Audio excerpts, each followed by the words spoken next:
Coach T'Marie. We are back in the building for another conversation with Katrina T'Marie. Now listen, I know we are dead in the middle of all the seasons. Football season, cuffing season, all the seasons you can be in the middle of. But one of the seasons that tends to be the most difficult to navigate is the dating season at a certain age in life.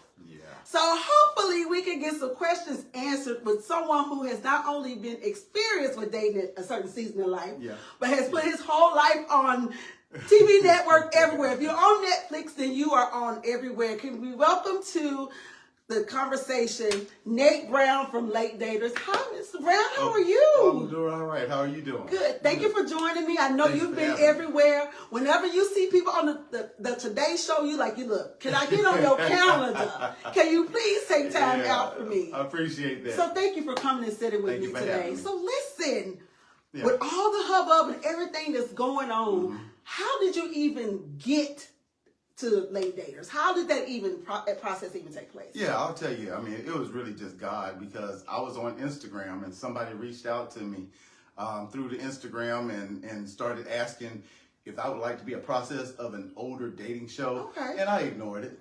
Okay.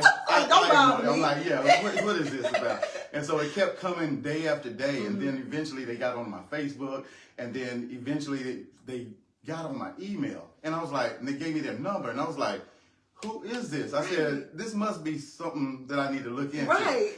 And so I finally called them, and some gentleman got on there and said, I love you. I see you on Instagram. Wow. I was like, this got to be a joke. And they were like, no. So they started running down the show, and they asked me to go look at the show called The Spectrum. Okay, yeah. Because The Spectrum is basically a show that was produced on the same production company. Okay, okay. So I looked at it, I watched it, and I was like, okay, this is a pretty good show, so I'll be involved. And so that's kind of how it happened. I mean, it was fake, because who chases somebody down and asks them, hey, can you be on our show? Exactly. So the experience, I know, has taken off for you.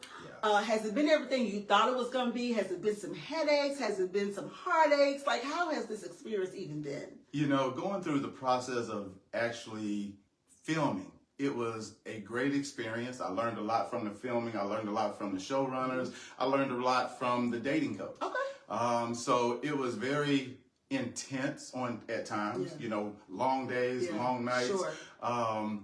Having to explain, and this was the crazy thing, explain to the showrunners that certain demographics don't allow certain things in their home. Right. You know what I'm saying? Right. And you know, because we have, you know, different demographics that do things different. Yes, absolutely. Yeah, I get you. I understand. You know, and things I was like, I don't want to be on film. Yeah. We're not going to do things like that. And so that was very interesting. But after the show dropped, I mean, the followers, the comments, there were some good comments, and initially there was a lot of negative comments. Yeah, sure. A lot of negative comments, and it kind of got to me for a while, you know, until I started seeing the outpour of the good comments, and it's like, okay, it's balancing. It has to balance out. Yeah, it's going to balance out, because taking you through the full experience from beginning to end, there's different spectrums of you that they see. Right. They see these spectrums where, it feels like he seems like he's hard to date. That was one of the questions I got. Yeah. He seems like he's really hard to date. Like, he seems like he's too picky, he's too clean, he's too this, and he's too that. And I'm sure people saw that. Yeah. But then they also got to understand why possibly those things made you who you were. Yeah. I mean, you know, I said it on the show, you know I could be a little difficult, you know, but, you know, once you get to a certain age and you're kind of settled, and you've established yourself, you went through a downfall in a divorce, and then you reestablish yourself, you become a little bit more, I guess you say, determined and picky and really direct on what you want. Have you found those things that you're looking for, making it difficult for you to find what you want? You know, I really don't think that I don't want to use the word difficult. Okay. I'm going to use the word, it's challenging, but I'm okay with the challenge. Because at this point in life, you know, if I decide to get married again, then hopefully it's for the rest of my life. Right, sure. And so this is how I look at it. You know, being in a relationship is one of the most important decisions that you're going to make. Absolutely. When people decide, it's almost equivalent to when people decide to buy a house. Absolutely. You're not going to buy the first house that you ran up on. Right. You know, you're going to do your house shopping. You're going to find that house that fits you and that fits your budget. Yeah. Same thing with the car. You're not going to you're not going to go to the first car lot, the one you want, and you're like, this is it. Yeah. You're really not. You're going to test drive a couple of cars, and you're going to say, this fits my budget. Yeah. This fits who I am. And it may take you 2, 3, 4 months, sometimes a year before you make that decision. Yes. And so being at this age and having gone through a divorce, I'm being very picky and very strategic on who I get because I don't have a lot of time to be spending money here after date after date after date after date after date. I'm like, it gets expensive. Yeah. So guess what? If there's something that I don't see that aligns with where I am at this point, then I kind of self-eliminate. Yep. And as you should. I know as a dating coach, I tell people all the time that people want to over-romanticize relationships. Yeah. And you can, because everybody thinks that love is the end-all and the covering, and it's absolutely not it. The compatibility pieces, especially as we get older, there's things that you have to know that what you like in a person, and it is like making those choices because you're making a choice for your life. Exactly. The same way you do when you purchase a car or a house or any other life decision that you're making. You have to be just as careful, just as particular, and understand what you're looking for in a relationship. Do you feel like you know exactly what it is that you're looking for in a partner? I think I have a format of what I'm looking for. However, I say this all the time, the right person will allow you to ease some of those things down. People, keep getting on me about not wanting to date an older woman, right? And I always say, the person who is my celebrity crush is Janet. She's older than I am. But guess what? I'm going to relax that standard for Janet or for Angela Bassett. I'm going to relax those standards. But it kind of just depends on that chemistry, that connection that you have with that person initially to see if some of those standards will be relaxed. Yep. Otherwise, you have to go through that process and figure out if this is somebody that I want to connect my life with. Yep. And when you're doing that, it's okay to be, I'll say again, have purpose for what you're looking for as well. So you being difficult to date is not necessarily you being difficult to date. Sometimes it's just who wants to date you. You're not interested in dating them. I'm sure that's become a challenge. Yeah, and I'll tell you this. There's a lot of times I'm interested in somebody and they're not interested in me. Sure. So it happens all the time. And I'm like, okay, well, and I have to move on. I can't get salty about it. I can't get upset about it because they have their standards and I don't meet them. Sometimes it's a height. I'm only 5'11", 6 foot on a good day. Some people like 6'3". Sure. Some people like guys that are 245. Yeah. Some people like guys that are 8-figure guys. I'm not any of that. You know what I'm saying? So I don't fit their parameters. So it shouldn't be difficult, or we shouldn't have a double standard when men have a parameter as well. Yeah. You know what I'm saying? We have our what we desire, just like women have what they desire. Yeah. So just try to respect that and don't say there's something wrong with him or there's something wrong with her. And especially at this age, again, we have so many assets that we come with, and somebody else has assets and trauma. And trauma. So it's like you got to work through all of that. What's some of the things that you have to work through in order to know that you're ready to date successfully? I think really for me it had been getting over my divorce. Mm-hmm. It took me a long time, probably a good 7 or 8 years to get to a point to where I was like, okay, I'm really ready to look at somebody in a serious manner, because that first marriage is that that person that you fall in love with and you say this is going to be forever after, and it just didn't happen. And so just getting through that divorce, and then secondly looking at what I want in my life as far as educational status, economic status, lifestyle, all of those things play and this is one thing that I always tell people. I said, when you marry somebody or when you get in a relationship with somebody, you're just not getting in a relationship with that person. You're getting in a relationship with everybody that's connected to them. Their kids, their grandkids, their mother. That is your circle. Yeah. And you have to see if you fit in that or if they accept you and if you can deal with whatever all that comes Yeah, with. absolutely. And sometimes for me, I have a very, very plain life and it's very calm. And so I run into sometimes, situations where, I love this woman, but everything around her is chaotic. Ooh. And I'm like, and you have to make that choice to decide if I want to be with her with all the chaos, because you do have to deal with that. That's your chaos now. Yes, exactly. Or you're like, okay, I love you, we're compatible, but this just does not work for me. Exactly. And that's a real decision that you have to make. It is. So, it really is. So you've come to the point, like, now you feel like you've worked out those kinks. Those 7 or 8 years have passed by. Yeah. The dating scene now, is it challenging for you? Is it scary? Has the dating pool been something that you've like, I'm kind of over it? Or have you thought about some ways that you feel like you can navigate to get to what you're looking for? Because this dating pool is something else. And I know you see all the podcasts and all the people and all the things. What do you feel about dating in this climate? I'm still learning every day. I really am. I mean, I thought I had it down at one point when I was on some of the dating apps. Yeah. I thought I was a pro. Yeah, I'm gonna this one. And one of the things that I told Logan on the show is that I want to be a little bit deliberate with this one, because I was on like 4 dating apps. Wow. And I was going out, several times a week. Okay. And I'll tell you, at one point, it was crazy. I had to go back and look at my finances, and I went out, I think probably 9 or 10 different times, and so I was well over $1,500 in just dating. Oh my God! And I was like, this is ridiculous. This is crazy. And it was a one dater. Yeah. You know what I'm saying? It was like one date. So each person. Yeah. God. So I was like, this isn't working out. Yeah. This isn't working out. I cannot sustain this. And so that's why I was like, I need to be very deliberate. Yes. So that's one of the reasons that I got on the show, because one thing when you go through dating, one of the things that you're doing when you're meeting that person, you're talking, you're evaluating. Absolutely. Okay, you're evaluating who they are. And through the show itself, they did all the background check. Right. Okay, so they said, these people, they are quality based on the needs, that's what you want. Okay.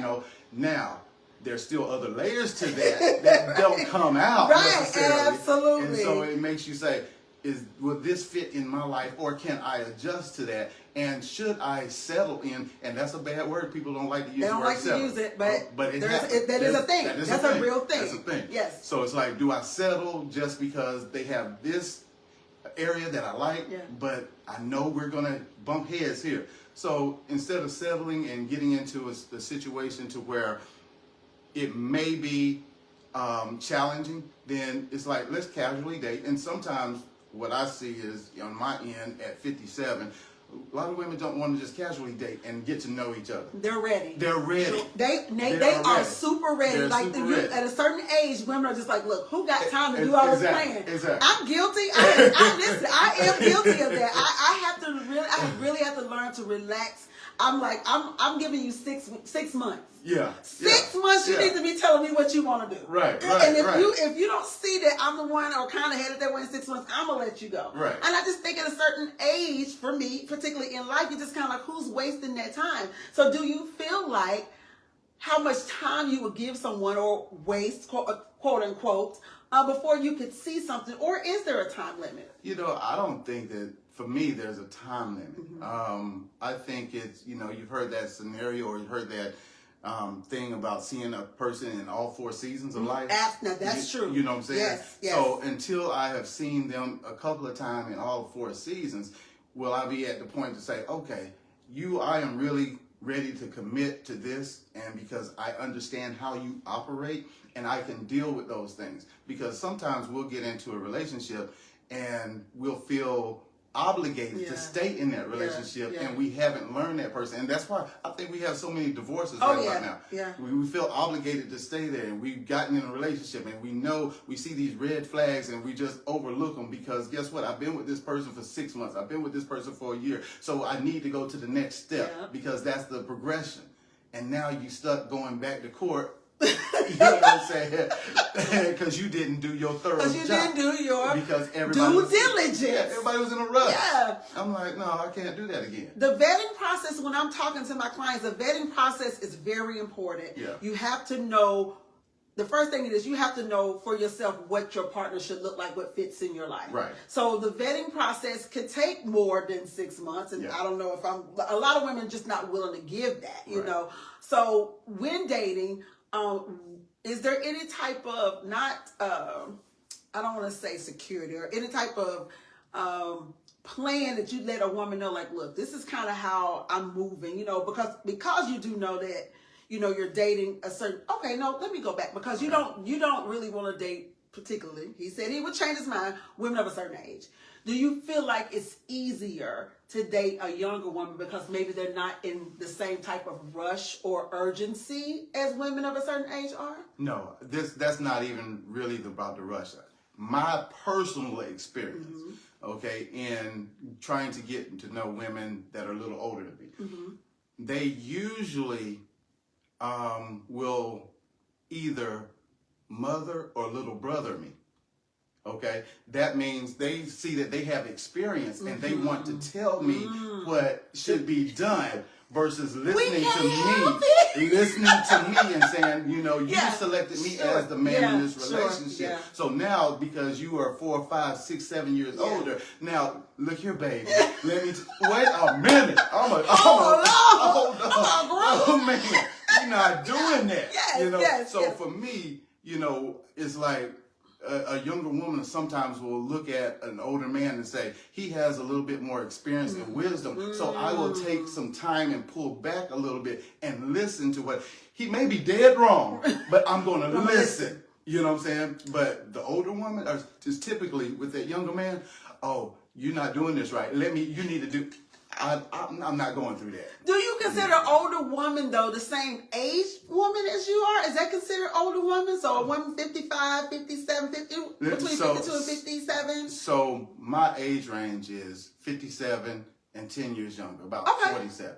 Okay. So that's my age range. And that's just an arbitrary number that I pick. Again, it depends on the person. Right. You know, so some women are older who will relax and say, okay, cool, I'm good with this. So going back to the show with later daters, that's what I was running into when I was talking to Anise. It was like, you know, she would say, oh, baby. And she would say, I was like, this is not going to work. You know what I'm saying? Every time, and it was more like an interview, than it was a date. And I was kind of on my back toes. I was like, nah, you're beautiful, you're intelligent, you're all of that, but this dynamic isn't going to work. Do you feel like the matchmaker did a good job for you? I do. I do think that they did a good job based on, especially my age criteria, because you know, when they said that it was a dating show of 55 and older, it gave me pause because I was 56 at the time. And so I was like, you know, I know my age criteria, but outside of Anise, everybody was my age. Pretty much. So it was okay. So the show has put you in a space to where you're like, okay, I know what's next for me when it comes to my partner, or would you still be open to allowing someone to connect you? Well, hold on. Say that again. So, do you feel like you're good enough? After the experience with the dating show, do you feel like you're experienced enough to go out now to find your own partner, or are you still open to having a dating coach or a matchmaker to connect you? I'm not cutting out any possibilities. I'm open to all the options because at the end of the day, that person is out there. Yes, that person who will not hate Nate, but love Nate is out there, regardless of all of my people say OCD or my pickiness. There is somebody out there. I mean, the outpour of love from, hundreds and thousands of women have come in saying, I like who you are. I love exactly. Some of them be like, I know I'm too old for you. And some of them be like, I know I live way across the country, but you're exactly the kind of guy that I want. And there's the other side where they're like, you're too much.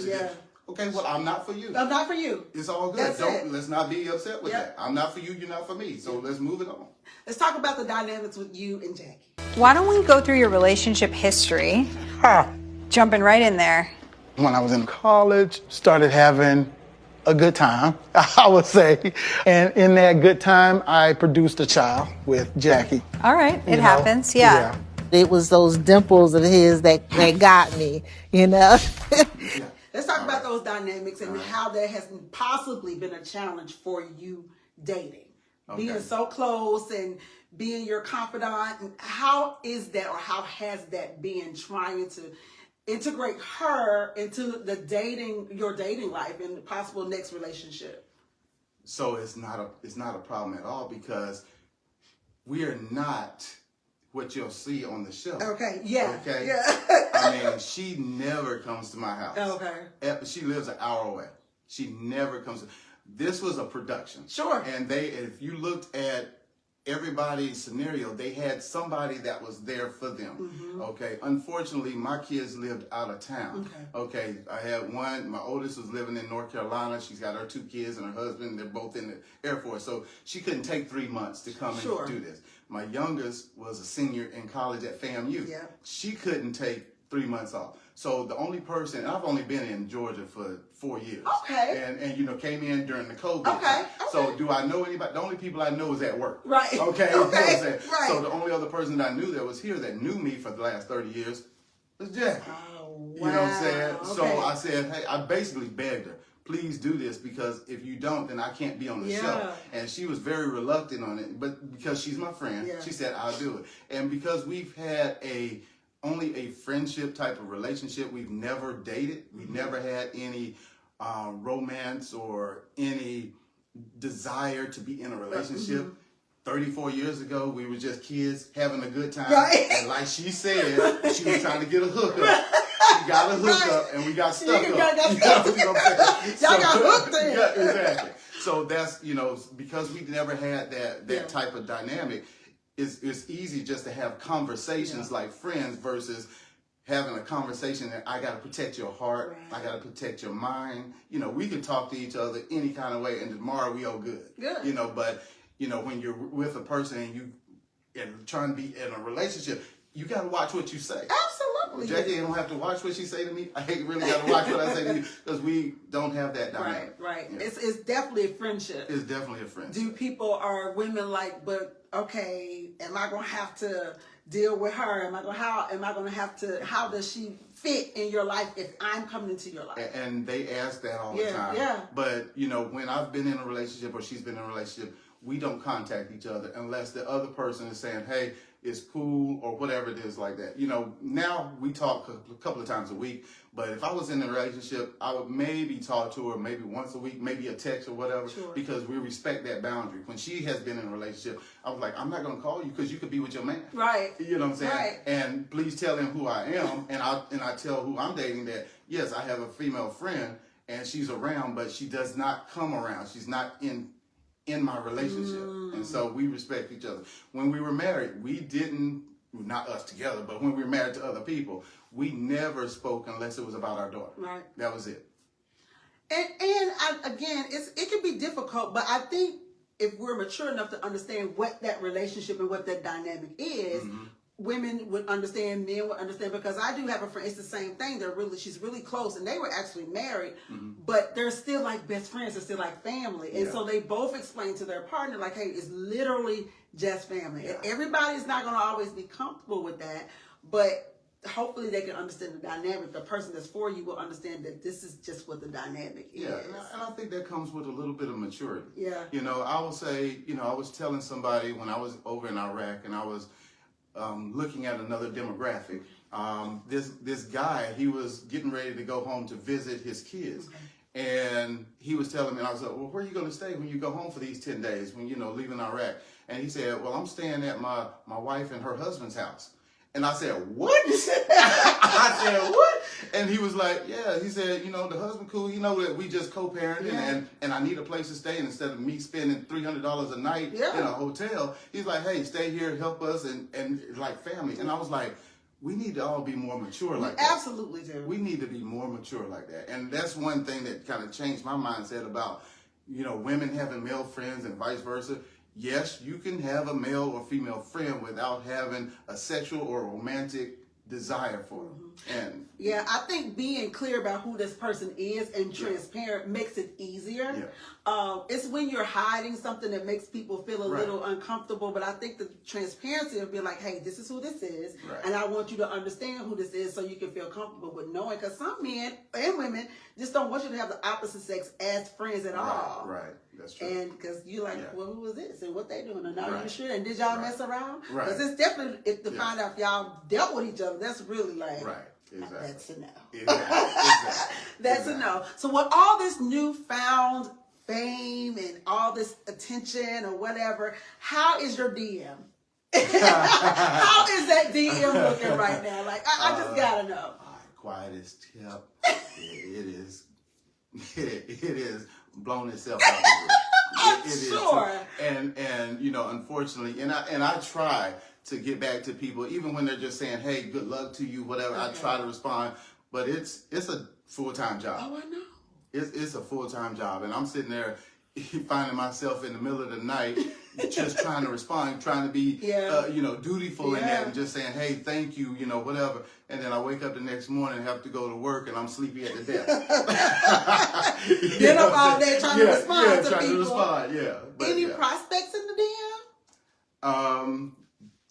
There are several. Okay. Wait a minute, several. Okay. Well, I mean, you know, I haven't met anybody like that through the DMs, but, you know, just looking at their profiles and having some conversations has been interesting. And a lot of times, the ones that are possible, it seems like their life kind of aligns with where I am right now. And I think that that's one of the key things in dating is, are you in the same space? You know, because I do have some women who have reached out who still have young kids at the house. I'm not in that space no more. You know, I'm already in the space where my grown kids are gone out the house. I can walk around my house in my birthday suit all day long. Me and my woman can all day long. You know, I don't have to worry about a grown person saying, "Hey, can I come downstairs in the refrigerator?" You know what I'm saying? And that's a real thing now. These are real things when you're considering who your partner is going to be. Exactly. So being in that space and being able to have the time to spend with somebody, quality time. You know, one of my things used to be, you know, physical touch used to be mine, but it has shifted to quality time now.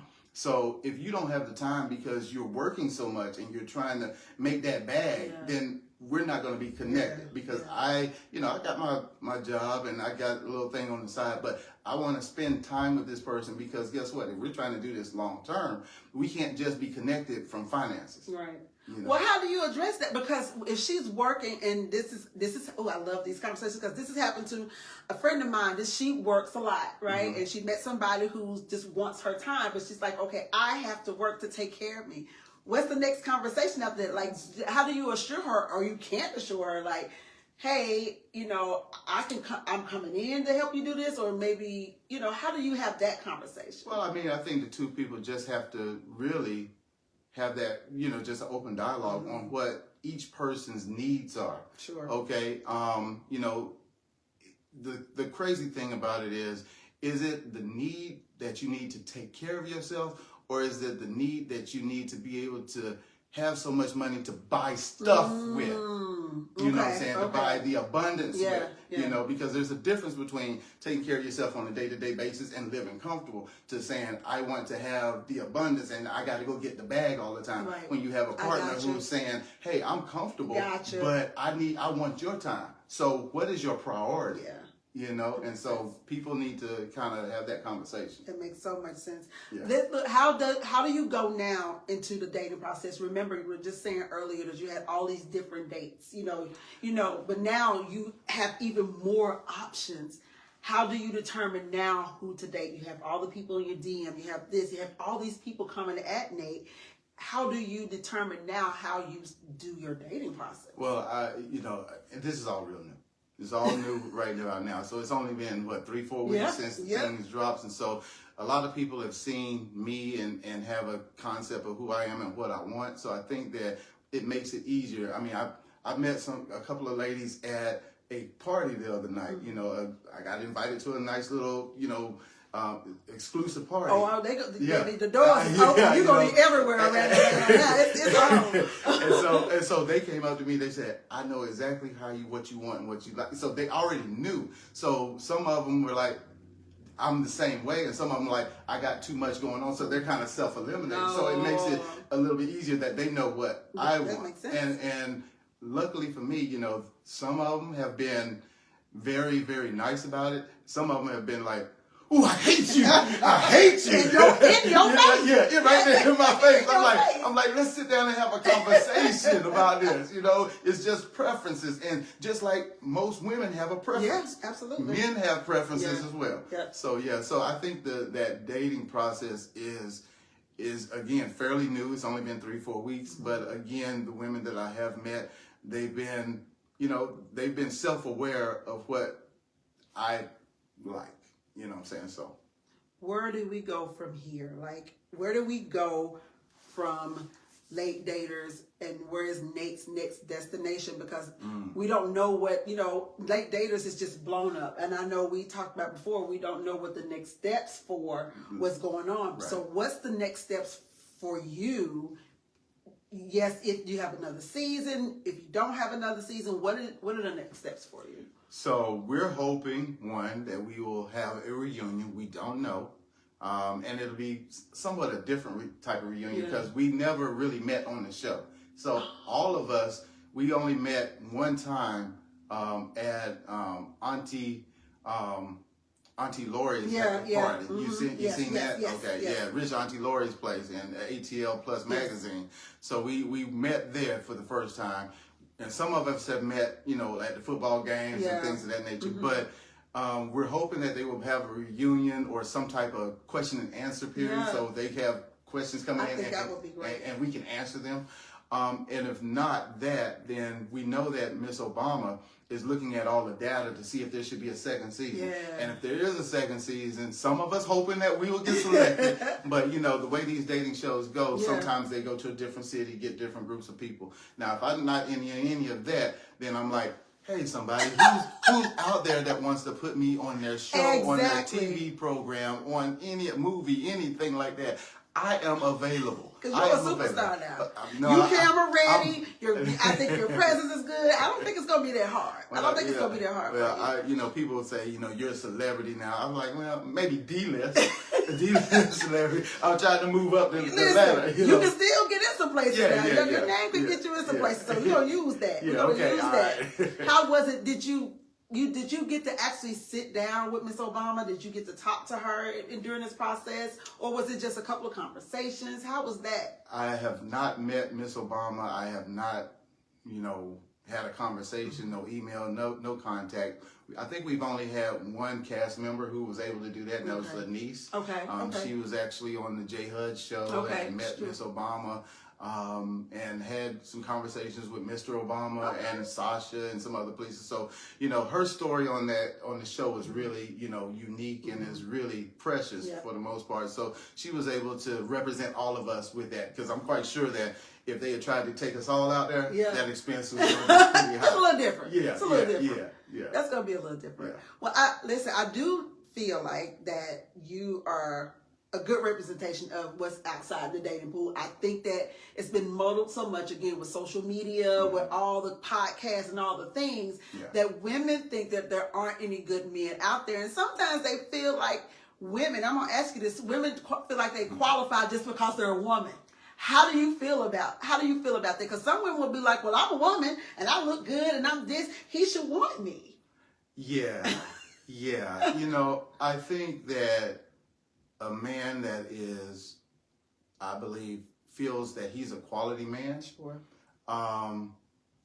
has some standards that he wants in his life, and it's just not about their physical feature and their beauty. Of course, we're men, so we want to be attracted to that, and the attraction is not necessarily singular in nature for every man. Every man is not going to be attracted to everything. So once we get past the, hey, I'm attracted to you, now it's like, and it goes both ways when I'm getting ready to say, how are you or how am I going to be an asset in your life and not a liability?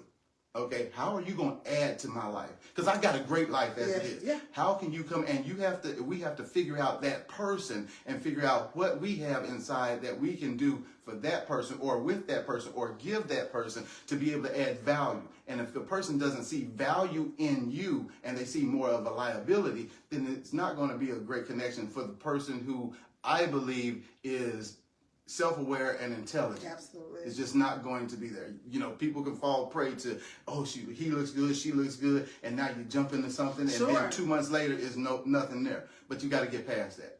There's a level of maturity to go into substance after looks. Yeah.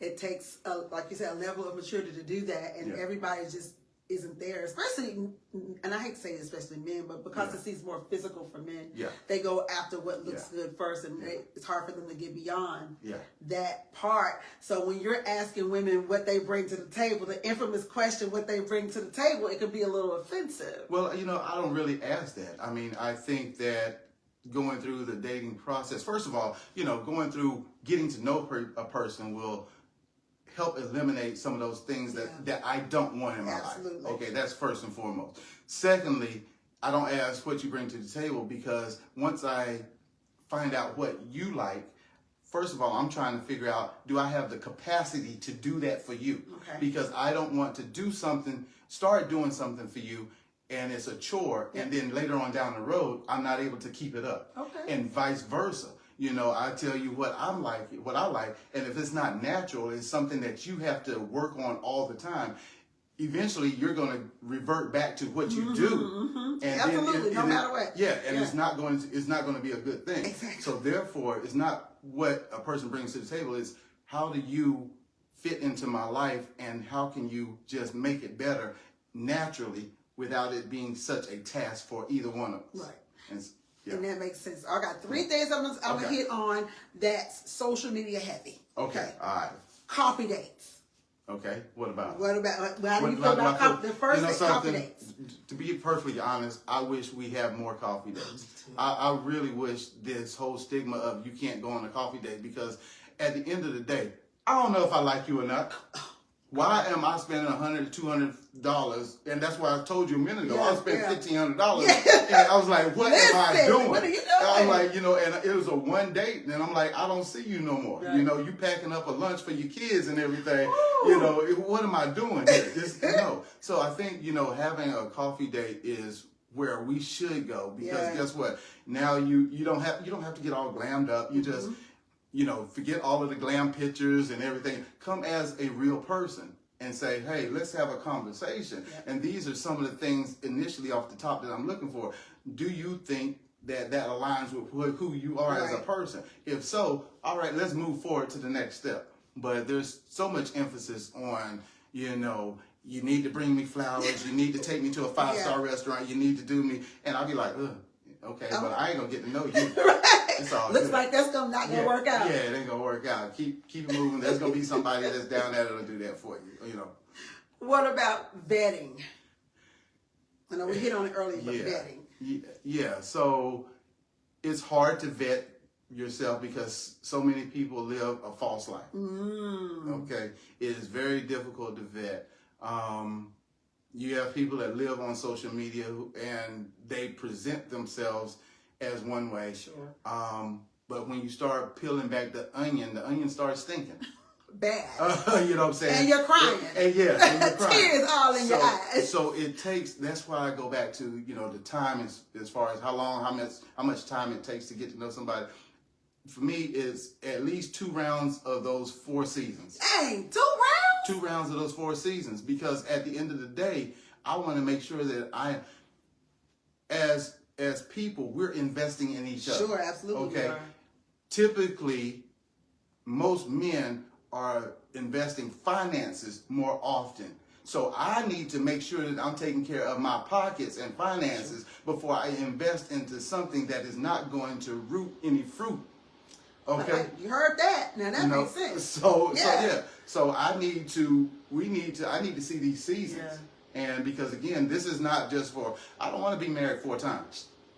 Nobody, and you shouldn't. Yeah. So if you can't go through the seasons, the whole 2 seasons, to be able to bear good fruit, you know, 2 seasons, y'all. It ain't one, 2. And that 2 seasons may just be maybe 6 months or 8 months, sure. but it's the process. Do I see you, you know, happy, you know, mad, you know, sad, you know, in pain, all of that stuff, and how do you react, and how can I help, and can I deal with that, Right. and vice versa? Sure. Can you deal with my little stuff that I got My going things, on, my yeah. thing? Yeah. And so yeah. All right, very last one, Yeah. very common conversation, 50-50. 50-50. 50-50. Okay, so how I feel about 50-50 is this. I don't necessarily believe in a quote 50-50. I do believe in shared resources. Okay, in terms of everybody is contributing to the relationship. You know, we're not in the time anymore in the 50s and 60s where women don't work and they're sitting at home. Women are out earning men to this day and age. Okay, so therefore, it's, you know, if you want to have a glamorous lifestyle, it takes 2 incomes. And guess what? So as a man, yes, I want to carry the majority of the load, regardless if your income is higher, but I need you to be invested in us as well, just not on me. And some people don't like that, but I want a woman who wants to invest in us and not just me invest in her. Yeah.